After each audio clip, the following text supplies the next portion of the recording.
الحمد للہ رب العالمین۔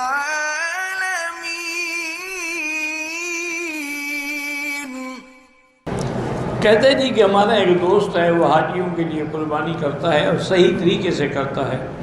اگر وہ ان سے فی حاجی کے حساب سے کوئی معاوضہ دے تو ٹھیک ہے، اگر وہ ملازم تو نہیں، نوکر تو نہیں ہے تمہارا، پھر جا کے بکریاں ڈھونڈے، تلاش کرے، پھر تمہارے لیے ذبح کرے۔ اگر اس پر اس کو کچھ معاوضہ دیتے ہیں وہ جائز ہے۔ لیکن ایک بات یاد رکھیں، ایک سب سے بڑی مشکل جو ہے نا وہ یہ ہے کہ ہر آدمی دین کے مسئلے میں جان چکاتا ہے۔ مثلاً حج کی بکری ہے، اس کا افضل یہ ہے کہ آدمی اپنے ہاتھ سے ذبح کرے۔ میرے آقا نے رحمت دو جہان صلی اللہ علیہ وسلم نے 100 اونٹ قربان فرمایا، جن میں 63 اونٹ حضور نے اپنے ہاتھ سے ذبح کیے، باقی حضرت علی کو وکیل بنایا۔ تو اب مسئلہ سمجھیں کہ افضل تو یہ ہے کہ حج پہ آئے ہیں تو تکلیف برداشت کریں اور لوگوں کو پیسے نہ دیں، خود اپنے ہاتھ سے منڈی میں جا کے بکری خرید کے خود ذبح کریں۔ اگر مینا میں رش ہے مکے میں کر سکتے ہیں، جبل نور میں کر سکتے ہیں، ایک جگہ تو نہیں ہے نا، کئی جگہ ہے۔ اچھا، اگر بفرض محال نہیں بھی کر سکتے تو پھر جس آدمی کو پیسے دے رہے ہو اس کو باقاعدہ وکیل بناؤ کہ جی یہ ہماری 4 بکریاں ہیں، یہ 4 نام ہیں، ہم آپ کو وکیل بناتے ہیں، اور وہ سب کہیں، یعنی آپ نے کہہ دیا، آپ کی بیوی نے نہیں کہا، اس کی قربانی نہیں ہوگی۔ جس کو وکیل بنائے وہ بھی کہے کہ میں نے وکیل بنایا ہے، میری قربانی کرو۔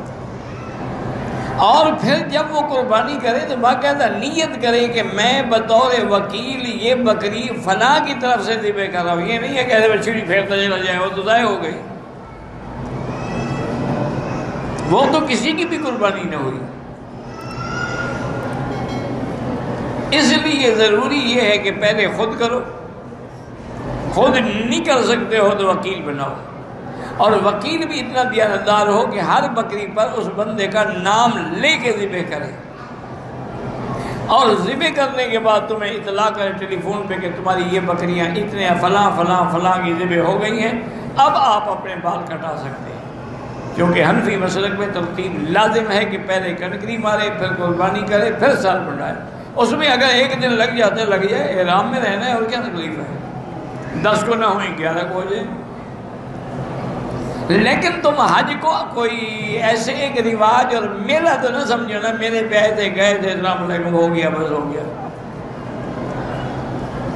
حج فرض ہے اللہ کا، اللہ نے حج فرض فرمایا، حضور پاک نے حج کر کے دکھلایا۔ اس لیے مہربانی کریں، یہ جو آج کا رواج ہے کہ جا کے ٹوکن خرید لیا، کسی ایجنٹ کو پیسے دے دیے، اپنے گروپ لیڈر صاحب کو پیسے دے دیے، وہ جا کے جہاں مرضی ہے ہمارے بکریوں کا سودا کر دیں، یہ بات غلط ہے۔ باقی مانتا کوئی نہیں، ہر کوئی جان چھڑاتا ہے۔ ہمارے ذمہ یہ ہے کہ ہم مسئلہ بتا دیں، آگے تمہاری مرضی ہے، کرو نہ کرو، اپنے حج خراب کرو، بکری ضائع کرو، تمہاری مرضی ہے اپنی۔